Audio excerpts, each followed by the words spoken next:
Hola amigos, bienvenidos de nuevo a este módulo de liderazgo de CMC Capacita, en donde quedamos en el video anterior en la expresión, en la descripción de distintos tipos de liderazgo, de distintos modelos teóricos, y vamos a continuar esta exposición refiriéndonos al modelo de liderazgo participativo. El modelo de liderazgo participativo se basa en el grado en que el líder y sus seguidores participan en el proceso de toma de decisiones. Esto implica necesariamente que los subordinados a un rol de liderazgo, los subordinados a un rol jerárquico, van a tener en algún grado la capacidad de participar en el proceso general de toma de decisiones y en la toma de decisiones en específico con respecto a alguna tarea en particular o a la definición de metas en general. Y no van a ser solamente los ejecutores de las órdenes definidas por una jerarquía que toma estas decisiones en solitario, que toma estas decisiones sin tomar en cuenta la opinión de su subalterno, sin tomar en cuenta la opinión o la sensación, la sensibilidad del equipo de trabajo o la percepción de lo necesario por parte del equipo de trabajo para poder desarrollar la planificación en función de alguna meta en específico.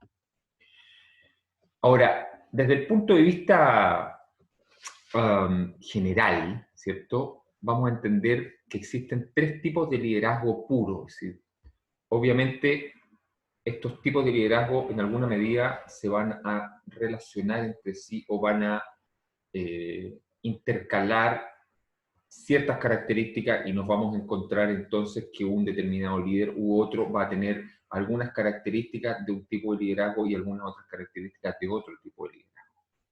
Pero vamos a entender, por ejemplo, que el líder tradicional, y esto es una descripción que nace desde lo cultural, es aquel que hereda el poder, ya sea por costumbre, porque pertenece a una familia que ha tenido ese cargo durante generaciones, porque es una empresa familiar, por ejemplo, y por lo tanto la dirección de la empresa, la gerencia de la empresa pasa de padres a hijos y de hijos a nietos, o algún otro miembro de la familia, en donde su rol jerárquico está definido por la costumbre y está definido por la herencia y no está definido necesariamente por las competencias específicas. No llega a ese cargo mediante la búsqueda de un desempeño por competencias, sino que llega fundamentalmente por que tiene un atributo previo que tiene como base la herencia.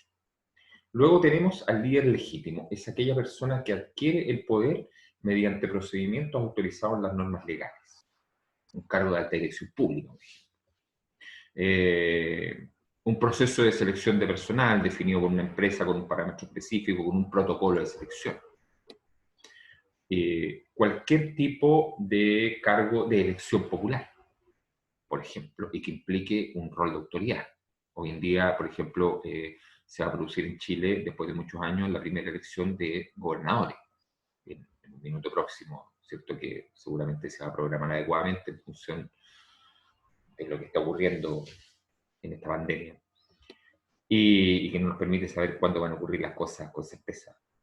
Pero nosotros vamos a tener, más allá de las autoridades que ya se escogen mediante cargos de elección popular, como la presidencia, los alcaldes y los concejales, hoy día también vamos a tener algunas otras autoridades regionales, ¿cierto?, y administrativas que van a ser también electas por un proceso de elección popular y por lo tanto va a ser un procedimiento que va a estar íntimamente vinculado al parámetro legal en función del cual nosotros nos desempeñamos, aquella estructura legal que se presume conocida por todos, digamos, y que norma el desempeño en la sociedad. Y luego tenemos al líder carismático, aquel que tiene la capacidad de generar entusiasmo, aquel que es un motivador intrínseco y que es elegido como líder justamente por esa circunstancia, por su estilo de animar a sus seguidores, por la forma en la cual mantiene la motivación, en la forma en la cual mantiene la dedicación a la tarea definida, la dedicación al trabajo, en la cual el trabajador se siente permanentemente incentivado por esta actitud positiva, por esta actitud optimista, por esta capacidad que tiene el líder de mantenerlo constantemente entusiasmado y motivado en la ejecución de una tarea. Esos van a ser, en términos generales, los tres tipos de liderazgo puro: el líder tradicional, el líder legítimo y el líder carismático. Luego tenemos otras tipologías de liderazgo, ¿cierto? Y donde hay varias conceptualizaciones teóricas, dentro de las cuales las más conocidas son los estudios de Lewin, y que él describe, ¿cierto? Ciertas fases o ciertos parámetros que nos van a definir estilos de liderazgo muy diferenciados unos de otros. El primero es el estilo laissez-faire, el estilo de dejar hacer, que estuvo muy de moda algunos años atrás en el ámbito de la crianza, en los jardines infantiles y en algunos colegios, ¿cierto? El modelo de educación laissez-faire, ¿sí? Dijimos que hagan lo que quieran. Es un líder neutral, el líder con estilo laissez-faire. No pone interés en encarar los problemas. Y en rigor no existe un líder como nosotros lo entendemos tradicionalmente. ¿Ah? Es un líder que se limita a ocupar un rol que está definido, ¿cierto?, en términos paramétricos, por una serie de variables en las cuales él se encuentra jerárquicamente por encima de la estructura de las personas que dependen de él, pero que en realidad él no ejerce ese rol en términos efectivos, sino que se limita a hacer una descripción de lo que acontece. Y en donde los procesos de los miembros integrantes del grupo de gestión se desarrollan por sí solos. Es interesante desde la perspectiva que nos permite visualizar el cómo se desarrollan estos procesos y cómo la carencia de liderazgo también se puede traducir en la obtención de resultados. Pero en general, hoy en día las organizaciones están muy lejos de aceptar un estilo de liderazgo laissez-faire. Luego tenemos el estilo autocrático o autoritario. ¿Ah? Un estilo en que está orientado a la recopilación de información a partir de los subordinados seguidores, pero en donde la persona que ejerce la autoridad, la persona que ejerce el liderazgo, toma todas las decisiones por su cuenta. No toma en consideración para tomar una decisión la opinión de sus colaboradores ni la opinión de las personas con las cuales trabaja, sino que solamente recoge información por parte de estas para tener una mayor cantidad de variables que le permitan tomar una decisión, y la decisión la toma él solo. Luego tenemos al líder generador de compromiso, aquel líder que busca el equilibrio entre la eficacia y la satisfacción del grupo mediante la negociación. Nos vamos a referir más adelante a la negociación en sí y vamos a insistir mucho en las variables que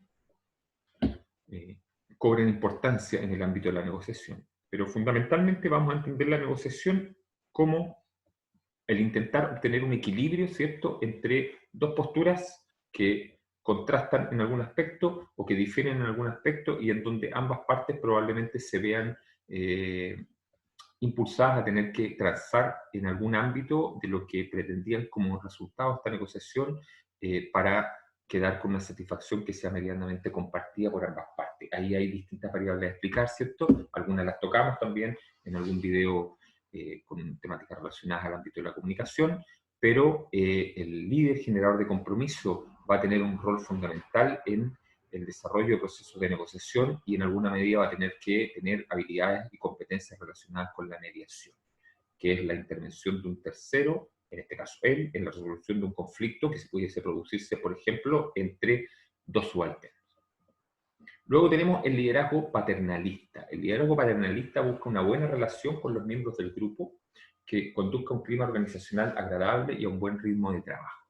¿Ah? Es aquel líder que está constantemente celebrando lo bien que un subordinado lo hizo, que le hace saber lo satisfactorio de su trabajo, que se preocupa por su situación personal, que le pregunta a su subordinado diariamente o con relativa frecuencia cómo se encuentran en su contexto personal, que les entrega buenos deseos, ¿cierto?, cuando termina la jornada laboral, o que se preocupa de darle los buenos días, pero siempre en una relación que no necesariamente es simétrica, sino que está en una relación como de padre e hijo, ¿cierto?, en donde él se siente responsable de todo este grupo de trabajo y siente que él debe ir más allá de la simple preocupación por los elementos que están vinculados con las metas de la organización, sino que tiene que tener un cierto grado de involucramiento con las características y las condiciones personales de sus subordinados.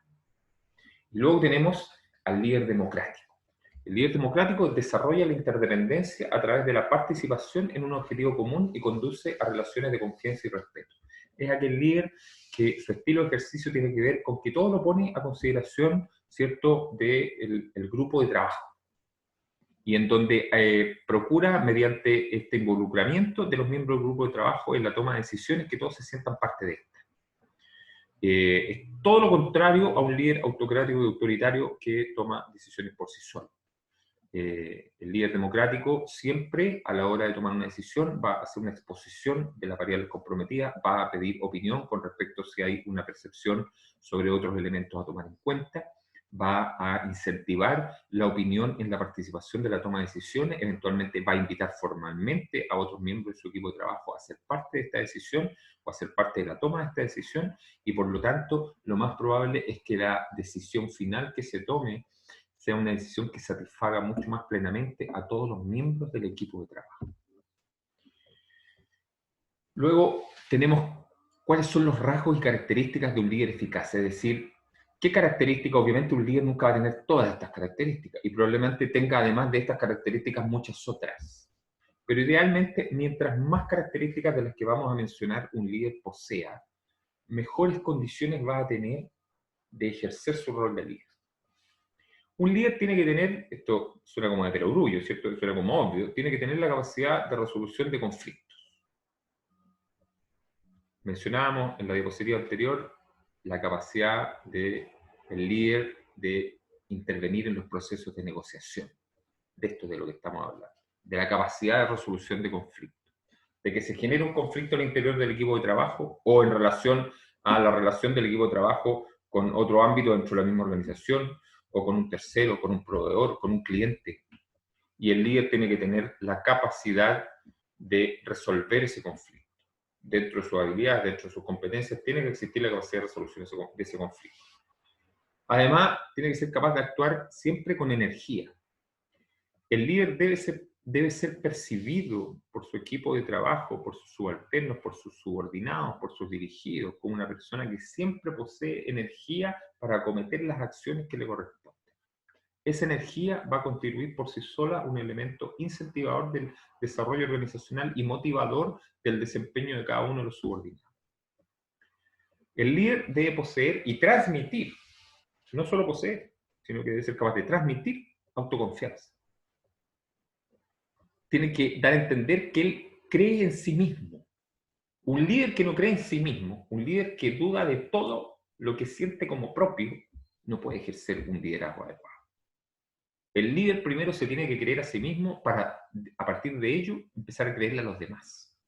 Y para hacer su función, para que se perciba en su ejercicio un gran volumen de confianza. Para poder confiar en un líder, el líder tiene que percibirse como confiable en sí mismo. El líder tiene que, idealmente, tener un locus de control interno. ¿Qué significa esto? Que frente a la explicación de un fenómeno, a la explicación de un problema, a la causalidad de alguna situación, él siempre primero va a buscar la respuesta o la explicación en sí mismo y no en otros. Va a intentar analizar si él cometió un error antes que apresurarse en poner la culpa en un tercero, o de apuntar con el dedo acerca de la responsabilidad de otro sin primero visualizar si en su propio accionar o en su propia toma de decisiones no hay alguna variable que está relacionada con el haber cometido ese error. Un buen líder siempre busca primero respuestas en sí mismo y después procura buscarlas en otros. Procura buscarlas por fuera, en lo que entenderíamos como un locus de control externo. Un líder tiene que reflejar estabilidad, ¿no? Eso también es como obvio. Un líder no puede plantear hoy día una cosa y mañana todo lo contrario. Tiene que ser coherente con sus actitudes y con la expresión de contenidos. Tiene que ser coherente y consistente en la entrega del mensaje. Tiene que ser consistente en la forma en que establece lazos de comunicación. Esta estabilidad, ¿cierto?, que va a incentivar y va a hacer aumentar la confiabilidad, va a ser uno de los elementos también más relevantes a la hora de fortalecer la relación entre el líder y su equipo de trabajo. Un líder debe ser íntegro. Un líder deshonesto difícilmente puede generar confianza.